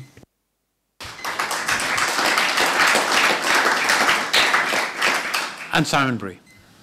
Thank you very much. Firstly, with regards to the skate park, of course I fully support it. I think anybody who doesn't understand what little we actually provide to the young people of this island as a government. We need to actually commit funding to it. We need to commit time to it. We need a commitment. I'm just concerned that it seems to have taken so long. We've known we needed a new skate park for a good number of years, and yet suddenly everybody's running around trying to do things. We've heard that we need a world-class skate park. No, we don't. We need one that's best for the users of it. It doesn't have to be world-class. And we've also heard this about the UK consultant. Well, why weren't the users asked what they wanted? Why weren't the users asked, where's the best place for it to be put? You don't want it out in St Wands. So why we needed a UK consultant, still I'm not sure about. With regards to the retail tax, Originally, I voted to introduce 20% retail tax in the budget. Then the proposition brought by Senator Ossoff to reduce that down to 10%. During the period of time, I had changed my mind, and I stood up in the States and I admitted that I had changed my mind, because I realised that, firstly, consultation hadn't been carried out. No matter what anybody said, there was no consultation with the retail industry. They were told what was going to happen. And secondly, I started to consider the arguments being put forward about what is the impact on the end user, i.e. the purchaser. And when I started to listen to those arguments, I realised that a 20% retail tax from 0 to 20 was too big a jump. Let's take it to 10% and then let's review it and see how it's working. Is it impacting on the price of goods to the end user? If it is, then we shouldn't have it. Thank you.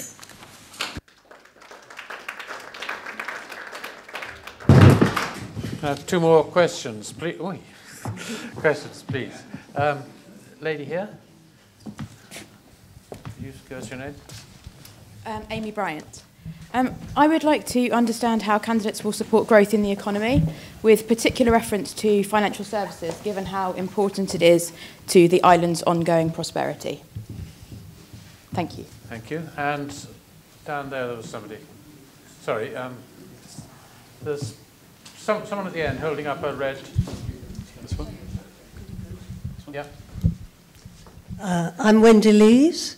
I would like to please ask what your opinion is on the future of Hotel Agaren. Thank you. Two questions. Growth of the economy, particularly relevant to the finance centre, and the future of Hotel Agaren, which is up for consultation at the moment, as we know. So we're going to start this time with Stevie Ocean. Thank you, Hamish. We'll start with growth in the economy. I support the finance industry wholeheartedly, and it has grown immensely. I mean, the returns that used to come into this island was the last one I know of was 133 million, and in fact that went up to 300 million, and it's on the increase. So as far as that was concerned, in fact, I will tell you very, very briefly, I actually proposed that my own bank came to the finance centre, and that's HSBC. And basically, it was put forward, it was shortlisted, but then removed. So I did try. Anyway, on the point of Hotel Agaren, right. I'm an expert in this because this was in Bergerac for 7 years, which I was in for 5.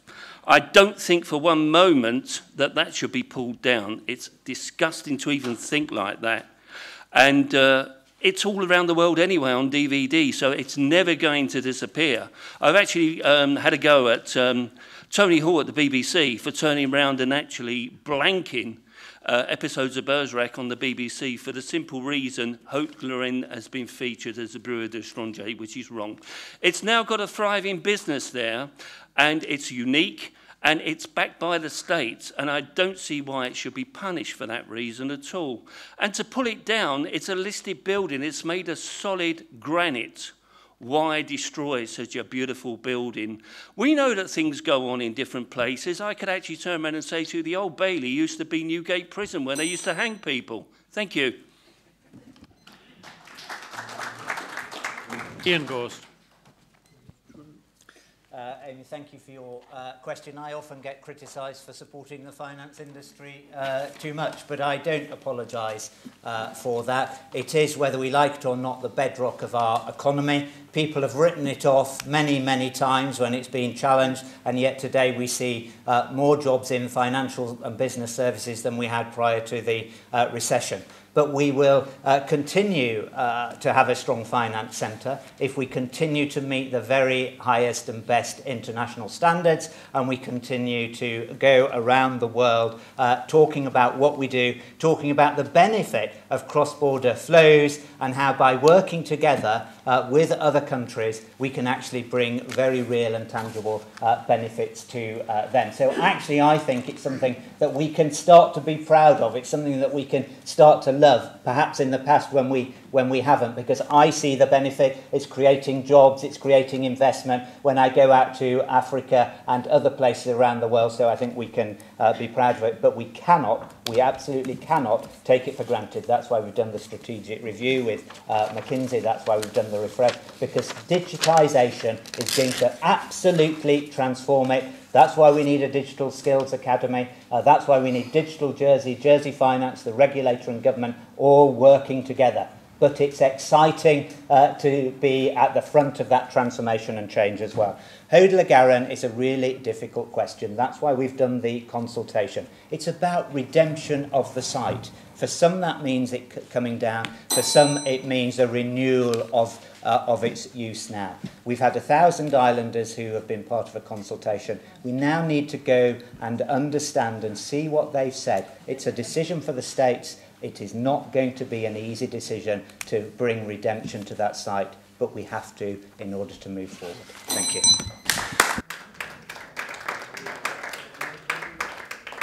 Moz Scott. So, how to support growth in the economy? Well, there's loads of things in my manifesto, but let's have a look at this. Financial services, cut red tape, big time. Particularly having simpler client vetting procedures. It's really putting people off, although I'm glad to say that there are some sort of initiatives being looked into in the digital sector that may help in this way. Diversification. What a waste. Why has Guernsey got all the insurance companies? They ought to be here. We can encourage this. Tax reform, be more efficient with resources, reduce the public waste. We can actually have a stronger economy by just making better use of our resources. Yesterday, I read out a whole list of different ways in which we could do this.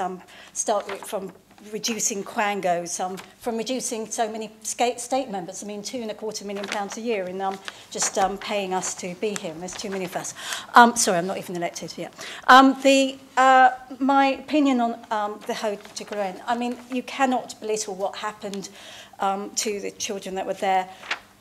I don't believe you should be putting it down just because I suppose there's so many places where bad things have happened and that's not the solution. And at the moment, there's something there that supports youth. So, yes, okay, we've resorted to another consultation. It's perhaps, again, passing the buck because I don't think it's leadership. I don't think you can resolve everything with referendum. I think you have to say a really big sorry. That's it. And Frank Luce.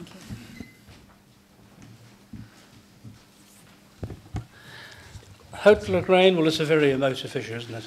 And I don't think really it's an issue that should be left for the politicians to decide. I think it's an issue for the people of the island of Jersey to make a decision themselves. And for that, I would have a referendum. And that would then put an end to whether it stays or whether it goes. But it is a highly emotive issue. Personally, I think it should come down and another use for that site should be made. But that really is something for the island of Jersey. When it comes to the economy, yes, obviously we cannot do without finance. Without finance, we're all going to have houses that we can't afford, cars that we can't pay off the loans. Finance is very important, but that's not to say that while we are carrying on with finance, that we can't be prudent in other directions, have some accountability, not waste money. Mr. Graham Bisson, who lives in Grouville, he came up with a lovely letter in the letters to the JP.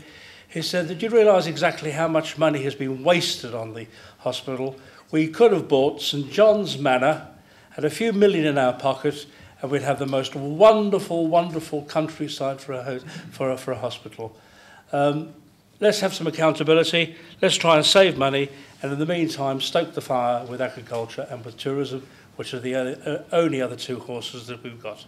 Thank you very much. Phil Maguire. Well, according to Jeff Cook, the finance industry needs no help from me.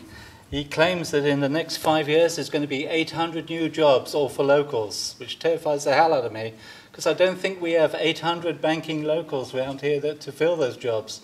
But we'll wait and see on that.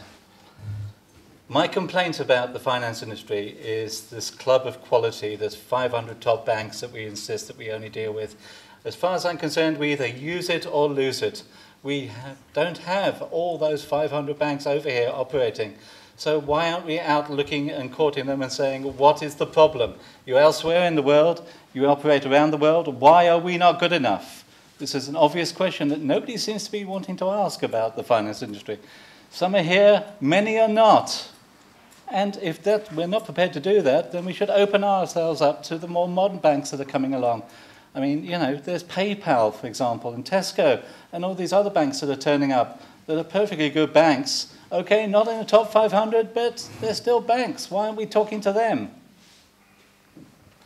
And now I've got to switch over, unfortunately, because this subject here for the Telegram is quite a nasty one. I personally think it's an obscenity that a building is being judged for what was a failure in our government and our way that we handled our children, and I think it's unfair for that. However, if those who are abused at that place feel pain and anguish that it is still up, then I would support it being torn down. But only they are the people who should make the decision, because it was their lives that were ruined at that point.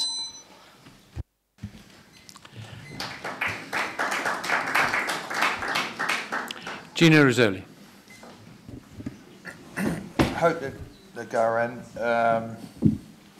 It really is, I suppose, how the people that were affected by Haute to have their say. I was tempted to, when I first thought about it, just say, well, just flatten it, because it was such a bad episode for Jersey on many levels. Just flatten the thing and start again. Unless you can put something in there that may reflect or shine light on a very dark place, you know, have that use. Moving on to the financial services. Now, the best way to improve the economy here, including the financial services, because I don't think anyone on this table would, you know, not support the financial institution, is to have an island that has good productivity. It's a happy island. It has fair policies and fair laws, whereby even the corporations that exist here might want to pay their way a little bit more, and may even pay a premium to be here if we can get the island working together. That's what it's about. Productivity is about working together and fair policies. If you don't introduce fair policies, I'm afraid it's the reason why you have crime, it's the reason why you have mental health and poor health generally. It's a reason for many things. There's no free lunches. You can't have something for nothing. Thank you. Steve Parlett. I think, considering the extent that the finance industry contributes to our tax receipts, I think we need to support the industry. We've got a new global markets team. I think that's looking into new markets: Africa, USA, India, and Middle East. So I think that's really important that we support them.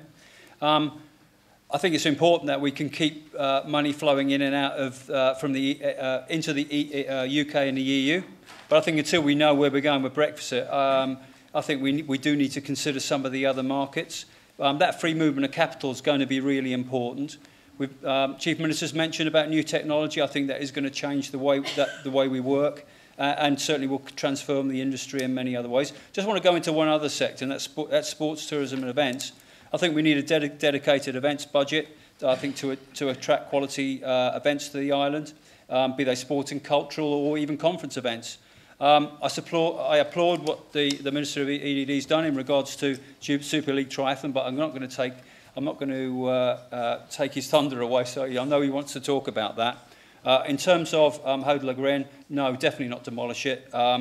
John Fox uses it at the moment, as we know. It's been turned into a venture centre. I think it's got an incredible future. We do need to recognise, though, that obviously a lot of people suffered abuse there, and I know there's a working group looking into an appropriate way to remember that. I want to see it remain. It's a listed building, and I do want to see it remain. But we need to work with those that suffered during that period of time to find an appropriate memorial for them, something that they want, not something that we want. Thank you.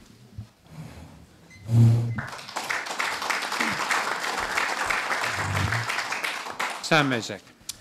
On supporting the finance industry, I think the immediate thing we need to do is to address any of the questions that have been raised by the European Union Code of Conduct group by the end of the year. That's got to be a priority, and we cannot be complacent about that. Jersey has nothing to hide. Let's make sure that we answer their questions and make sure that point is put well across to them. The nature of finance is going to change. The nature of banking is changing. Automation is going to happen whether we want it to or not. So what we can't do is dig our heels in the sands and worry about what will happen to people if they lose their jobs because of automation. What we should do instead is embrace it as a good thing and say we will help in that transition, and we will provide whatever support is necessary to the industry to make sure people get the training and the skills that they need, including access to lifelong learning, so that people can continue to have fulfilling careers in that industry. Our manifesto also commits us to working with the organisations which promote these industries to make sure that we can continue to attract business and make sure that they get the legislative priority we need to make sure that all of our regulations are up to date. On Haute La Garenne, the publication of the Independent Jersey Care Inquiry report should be a watershed moment for the island, where people come together across the usual political divides to collectively commit to making sure that what happened in the past in Jersey can never ever happen again, and to make sure that we support the victims. In the grand scheme of things, the recommendation in relation to the building is not the most important one. The most important one is to make sure that our children's services are fit for purpose and making sure they are independently inspected, and we adopt their recommendations. There's a consultation going on with the victims and survivors. I want to hear what they've got to say. I hope that they will indicate to us that there is another type of memorial that is more appropriate, because I think that would be a better way of us coming together as a community on this.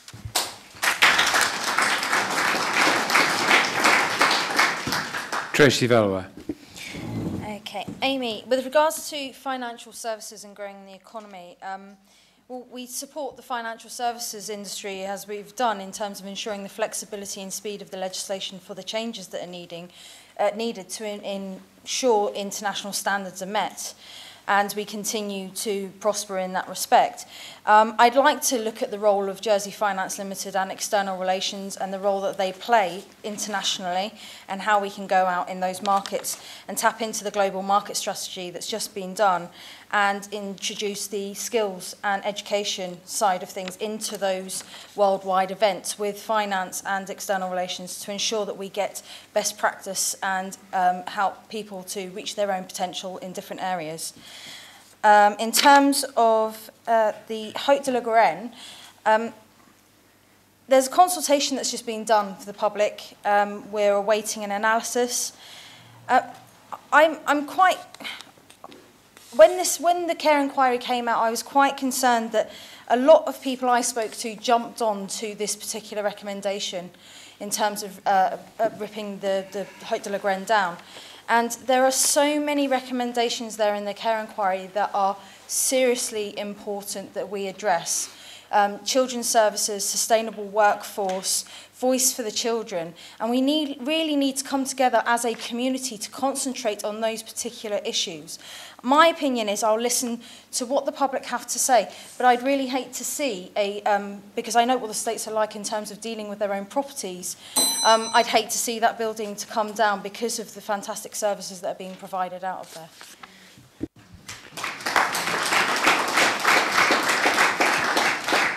Simon BRÉE.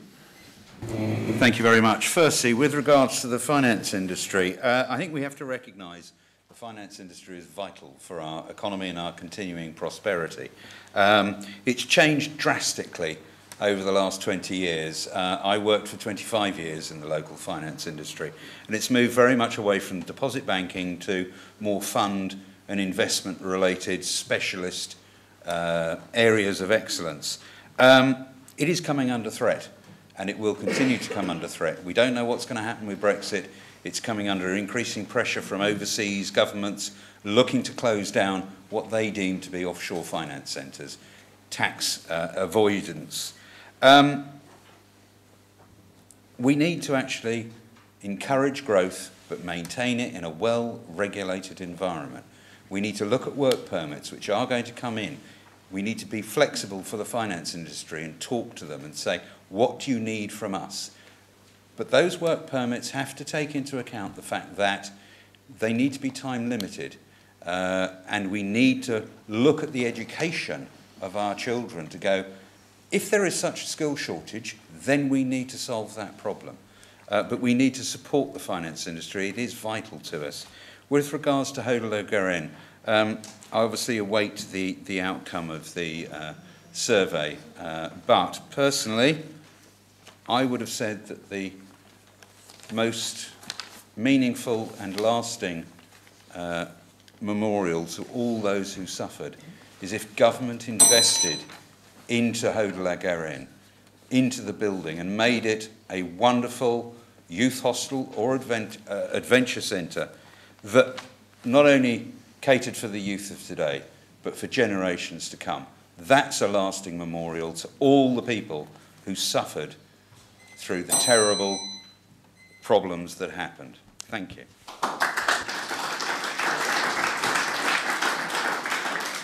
Christina Moore. Thank you. I applaud the work that Jersey Finance do in internationally going out and looking outwards into the world. We need to keep going in that respect to look outwards and follow the wealth. There's a shift in wealth around the world into different areas, and we need to promote ourselves and follow that.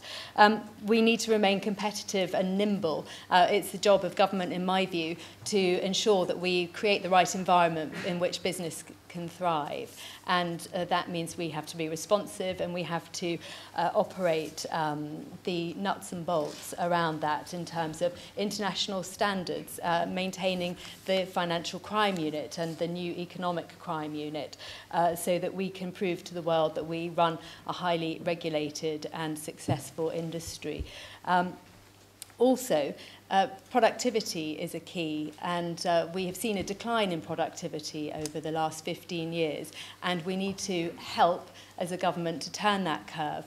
That means investing in skills, not just for the young, but also for all ages, people who are engaged in work now, ensuring that they have the skills to move into the digital age and to thrive and respond to the challenges of modern life. And contribute fully to the economy. I do think that that also means investing in family-friendly policies so that people feel included and able to work at every stage of their life. And also a board apprentice scheme. We also need a diverse economy, which means looking at our creative industries, incubating them, and also the digital sector, because there's an enormous amount that can be done. To briefly turn to Hodler-Guerin. Very briefly, you've got 3 seconds. I feel strongly we should listen to the findings of the consultation. Thank you.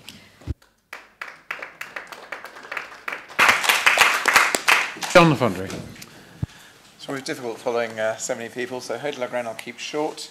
The closure of the consultation, I think, was announced today. There's been about 1,000 people that have been involved in it, so we're awaiting those results. My instinct is that it should not be knocked down, as Deputy BRÉE has referred to and others. It's presently very well used as an activity centre, and I think that's a good thing. And I'm going to stop there on that one. Finance industry. It's a bit alarming in this room, because when I look around, there are a number of present and past senior representatives of the industry. As an accountant, I've worked in the industry for about 20 years, I'd say.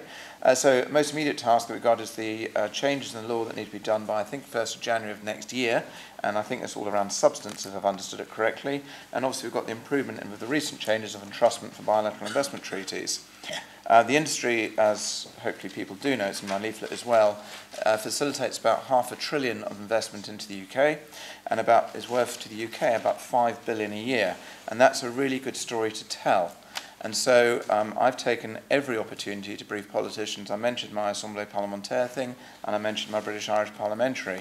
And I've twice represented to UK and Irish politicians on BIPA, on Jersey's constitutional position, and have always included a piece on financial services during that presentation. We actually hosted the steering group over here in September, and we got a number of hours with the external relations team and the technical guys in the same room, and they were really impressed by the welcome we gave them, and it's all about getting that message across. So some of these individuals on BIPRA are senior Conservative and Labour politicians, members of the House of Lords. One is the former Deputy Irish Prime Minister, things like that. And so that work is continuing about getting our message across. We've got a very good story to tell, and that's the venue, one of the venues that I've been doing in telling that story. And in such a way, though, that it's not just about money. And it's just bringing that hook in to tell our story generally, and then selling financial services. Thank you.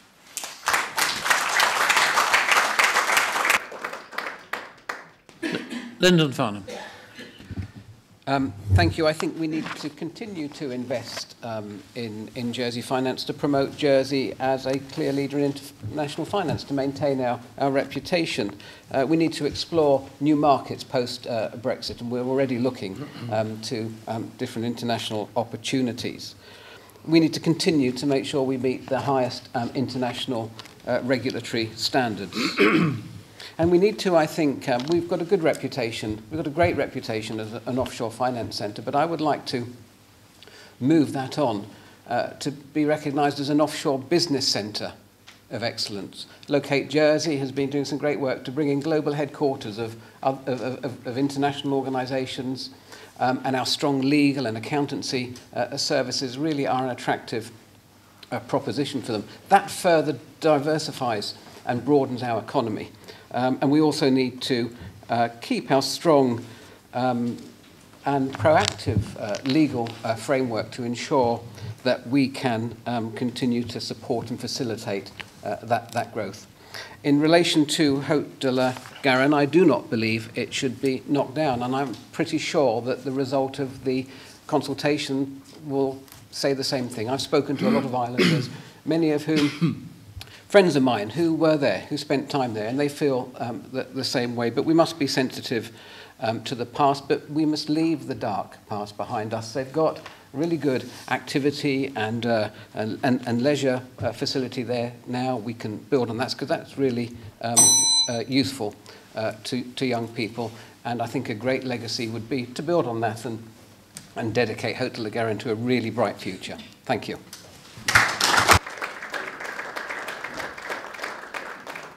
Gerard Boda. Thank you, Mr. Chairman. First of all, Haute de la Garonne, I do not believe that it should be knocked down. It's a wonderful building made of granite, as you've heard from Mr. Ocean. The only thing that I'm concerned about, my caveat is, if we are deciding exactly what to do with the building, please don't employ the same consultants that we're looking for the hospital site. I don't think we could afford it. As for economic growth, well, as I alluded in my opening speech, I'm concerned that our main income is from a finance industry that is coming under increasing pressure all the time from countries who are seeking to address tax leakage. There is, after all, a grey area between tax evasion and tax avoidance. It's dangerous to rely on this industry, I believe, in the long term, and for that reason I was against the new finance centre. But the point is, where can we grow the economy? Again, as I said in my opening speech, politicians have talked for years about diversifying the economy, and they haven't. All they do is end up talking about diversifying the finance industry. There's a world of difference, so we're back at square one again. We told about Digital Jersey. Well, I'm struggling to understand exactly what that is going to produce. We're told it's going to produce a lot of employment, but in what area? In hardware, software, manufacture, repair, programming? I'm not sure. Agriculture. I come from an agricultural family. My family's been in agriculture for generations. I understand the problems. And I find it very difficult, because of the cost of production in Jersey, to find a way that much increase could be made in growing crops. Tourism, the same thing. We keep knocking down hotels. You end up with a catch-22 situation. People don't come because there's not the nightlife there used to be, and therefore the hotels don't exist because the people aren't coming. I think our future will eventually be in technology, but it's going to need a working party to identify the possibilities. Sarah Ferguson. Right. We're at Haute de la Garenne. I'm reminded of General Eisenhower when liberating Europe. He said, we are not going to knock down all the concentration camps. We need one still existing so this doesn't happen again, that we remember. And so if you knock it down, it will all be forgotten. And my inclination with Haute de la Garenne is the same, that if you knock it down, in another generation, people will have forgotten it. As far as growing the economy, we're in an era of disruptive change, which means that all the jobs are changing. You know, you don't have filing clerks now. You have somebody scanning letters into the computer. Productivity is falling because every time you get a new regulation, you get a new compliance officer, and that's a cost centre, and they don't produce profits for you. We are actually setting up a scheme where there is cooperation between overseas aid and Jersey finance, and the finance and the aid are kind of going hand in hand. We do have to cope with the outside agencies because, you name it, they're all sitting there wanting to close down offshore centres because of the competition, because taxation is merely a competitive industry. If there weren't any offshore centres, the tax onshore would just go up. Tourism, we've got to look at different types of tourism. Walking tours, a lot of people come on diving holidays. You know, these sort of things. And you can't just digitize. It's really rather more sophisticated than that. You can't just say, oh, well, we're just going to have a computer and that'll make everything very much more effective. You've got to be able to do the system on a piece of paper before you can actually put it into the computer system. Thank you, Sarah.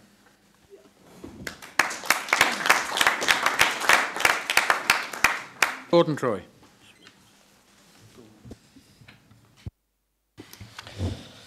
Hi, well, the fintech or financial technology, we call it fintech, is actually going to change the way the world works. And it's Jersey's biggest opportunity in 50 years. Banking systems, transaction payments are all going to be revolutionized. And there's going to be a shortage of financial technology staff worldwide because there are huge changes coming. And that's why we need to extend our education system to include a fintech university to train our youth, retrain our banking industry and professionals, and the university should also be involved in exporting correspondence courses so that we've got another commercial wing to the opportunity. To move on to Haute de la Garenne, it's a very sorry, sad place. We can't change the past, but we can improve the future. So we must move forward and improve things for our children and wait for the Commission to give a review on what should happen with the building. Thank you.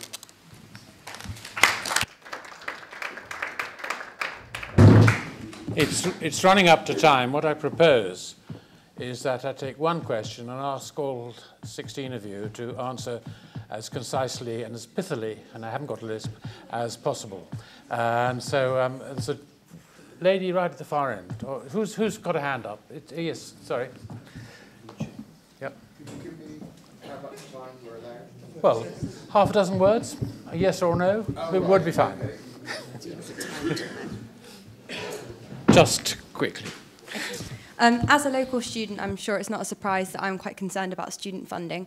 And as pleased I am to see that there's a 3-year programme in place, and I fall into that, I'm worried about future students who might not receive the same funding as me. So I want to know, in long term, what are your plans for offering that support for future students? Very quickly then, offering support for future students, and try and get it in as few words as possible, and we'll start with KRISTINA Moore. Thank you very much for the question. At the moment, not enough people, young people in the island have an education to degree level, and it's absolutely indisputable that we need to improve that. We need a strong skill base. We need people to receive an education elsewhere, and if people need support to do that, we need to have a proper functioning system that enables that to happen. Thank you. John Lafondre. From recollection, it's about £2 million a year, and on that basis, that should be capable of being funded out of savings, etc. And I think that's our main thing, is make the efficiency we've got and ensure that is given a priority going forward after those 3 years. That was one of our concerns with the amendment, that it stopped notionally in 3 years' time, so we need to have a sustainable thing. I think we can do it out of efficiencies. Thank you. Lyndon Farnham. Thank you. Yes, as John just said, the cost is the additional cost, just over £2 million a year. We should reprioritise our spending out of the £700 million budget we've got to make sure that students can get this. No academically capable student should be denied further education because of fiscal pressure. Thank you. Gerard Baudin. Thank you. How do you answer this in the time allowed? First, I'll answer the question with a question. Why are students treated as overseas, meaning that they pay more than the UK students for the same course? The matter I raised previously on the same subject, the subject being studied at university, is it going to result in meaningful employment? Will those people who have been subsidised by Jersey then come back and work in Jersey, or will they give the benefit of that subsidy to another country when they go to work there? Thanks. Sarah Ferguson. Yes, I've got a cunning plan, and it will shortly be on my website, which would be, in the long term, sustainable. I also want more provision for a sort of, like the German technical high schools, for the practical types who don't want to go to university, because if we're not careful, we'll run out of plumbers. Gordon Troy. Very difficult to answer this question in time. There should be more invested, I think, in local further education. We've got Highlands doing a great job up there, but we can do more in all kinds of areas. And as I said before on the previous question, let's try and export the potential of what we have here in the education system. Thanks. Thank you. Stevie Ocean. Right, I think Highlands should be upgraded to right across the board to a university standard, and that way you can stay in the island. And obviously we can back this up with loans and bursaries as well. Thank you. Ian Gorst. Thank you. The new scheme is absolutely the minimum and has to be. I see no reason why it doesn't become the permanent scheme. There was a lot of political toing and froing about why it wasn't, and it was accused of being uncosted. The reality is it's about £2.5 million, budget of 700 million. Yes, taking the tax breaks off the higher earning families, so they will feel the effect of that in due course. So it's the minimum. It's got to be for the long term. It is sustainable. The UK, of course, is going to change its system. We know that because the system it's got with loans is not sustainable. So we may need to respond to that, but I think that will only be to our financial benefit. And we know that those couple of institutions that charge overseas fees now, post-Brexit, that will probably change as well. The UK government is saying they're going to look at that. So it's really important that we bed this scheme in and that it is deliverable in the long term. Thank you, Ian. I must send you a definition of the word pithy. Moz. Thanks. Well, the current funding of higher education isn't well thought out. We need a well thought out plan, and that requires data and projections.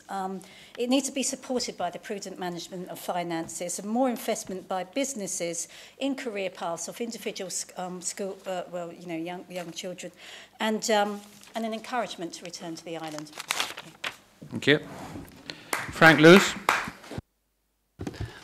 If a student gets to a successful level where they want to seek further education, and if they want to go to university, they shouldn't be denied it. I think the idea of having a comprehensive local university is a very good one, but no child should be denied the opportunity of getting further education. Okay. Phil Maguire. I think any kind of fees and charges handed on to the student create discrimination. We're back then to a system of people who can afford to have an education, and that, to me, is an anathema. That education is a pillar and a core of a civilized country, and we should encourage anyone with merit to follow that merit all the way. Now, my argument has been that we're looking at the problem entirely wrong. We should look at it the other way around and say, what are we getting for our money? The universities are desperate to have people. They want their people to fill in. We can use that as bargaining tools to say, you're charging too much. We're sending you all these students. Can you hurry up, please? Give us a fair deal. Thank you. GINO RISOLI. Came up last night, gave it some thought, and I really think the UK model is pretty good. It costs a lot of money, not just simply to go to university, but to live. It'd probably take another 15,000 a year on top to keep a student over there. It is quite expensive, so you're talking about 25,000, 35,000 pounds. So if we have a model that we can entertain student loans, the money for the university could go straight to the university, and the student loans are on a very easy payback system. So the model works, and I think, and they should come back for 3 years to repay their help. Sam MEZEC. Beg your pardon, Steve. I somehow overlooked you. I don't know how. I promise I'll be brief. It's already been said, but I think we need to ensure that no students denied the opportunity to go to university. I think we need to be consistent and maintain the support we've committed to. Having dealt with the grant system and grant help, I've seen the distress it can cause to parents having to find that amount of money, and we need to provide more diverse courses on Ireland. Thank you. Thank you. Now, Sam MEZEC. I outright oppose the existence of university tuition fees on principle because they stifle aspiration based on your financial circumstance, and that's wrong, and I went on demonstrations in London against the previous tuition rises. I will not support reducing support for bright and talented young people. The funding for this must not come from funding cuts to other areas of the education budget. Reform Jersey's tax reform proposal will provide a sustainable funding mechanism, and it's been verified by the Treasury Department that it will do the job. TRACEY VALLOIS. Extremely quickly, on the first page of my manifesto, right at the bottom, I've explained how I'd like to see it funded. Basically, based on the student, not on the parent, tuition fees paid for by the states, a loan for living standards, and if a student cannot do the degree here and needs to go away, they've got the loan, but if they can do the degree here, then the tuition fees are paid for them, and they don't need to take out that loan. So that's where I'd like to get to, and there's 2 scrutiny reports online to see all the information. Simon BRÉE. Thank you very much. This government has let down students because they introduced student funding as an interim policy. It can be reviewed after 4 years, which means it may not happen. That was wrong. I voted against that amendment. I wanted a long-term commitment. The only way to do that is to actually pass law that states every student has the right, based on a sliding scale, to some form of student funding. I'm against loans because that burdens the student with loans they have to repay. If you're going to invest in the youth of today, let's do it properly. Let's really invest in them. The way round it is very easy. Sustainable funding, the government puts seed capital into a fund, That fund then invests, the capital grows, out of that we pay student funding. It's very simple, and it's what the finance industry over here does really, really well. Thank you.